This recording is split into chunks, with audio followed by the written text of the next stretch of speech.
Баршаңызға қайырлы күн. Сіздермен бірге мен Анар Елемесқызы. Менің арнама қош келдіңіздер. Достар, барлығыңызды келе жатқан жаңа жыл мерекесімен құттықтаймын.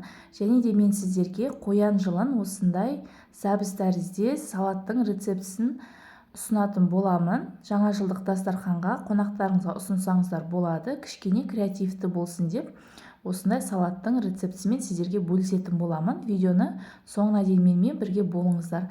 Ал ендеше кірісетін боламыз. Бізге картоп, жұмыртқа, сәбіз, қызылша, қияр, аскөк және де майонез, тұз және де сарымсақ қажет болады.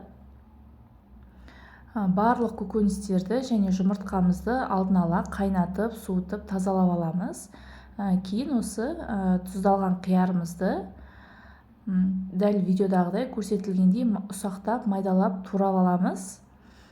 Келесі кезекте осындай үлкендеу тарелкамызға барлығын бір тегіс етіп орналастырып, және де сәбіздің формасын осылай қолымызбенен келтіретін боламыз. Міне мен сәбіздің формасын келтіріп жатырмын. Кейін үстіне майонезді осылай бір келкі, бір тегіс қылып жағып шығатын боламыз.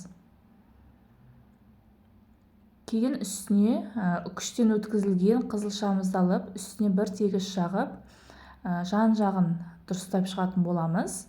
Достар, менің арнам ұнаса, менің арнама тіркеліп кетуді ұмытпаңыздар.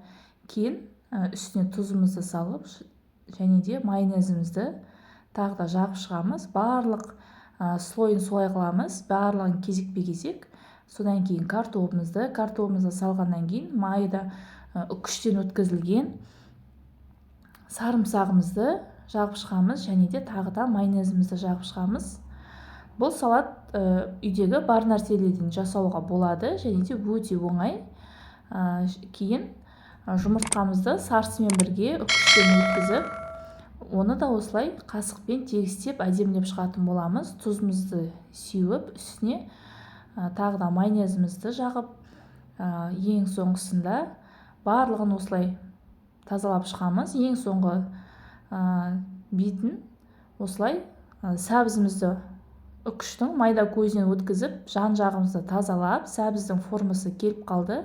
Және де мен мейізді, яғни кішмішті осылай 3-4 бөлікке бөліп, тура сәбізге ұқсамаса да, бірақ ұқсаттым кішкене. Міндетті түрде жасап көріңіздер, отбасыңызға және балаларыңа ұнайтынына сөзсіз сенімдімін. Керемет көңіл-күй сыйлайды, дәмі өте керемет, сочный болған. Міндетті түрде жасап көріңіздер. Сіздерге менен бір идея болсын. Сіздермен бірге болған мен Анар Елемесқызы. Менің арнама тіркеліп, сұрақтарыңыз болса комментарий бөліміне жазып кетуді ұмытпаңыздар. Еліміз аман, жұртымыз тыныш болсын. Менімен бірге болғандарыңызға көп-көп рахмет. Жаңа жылда жүздескенше.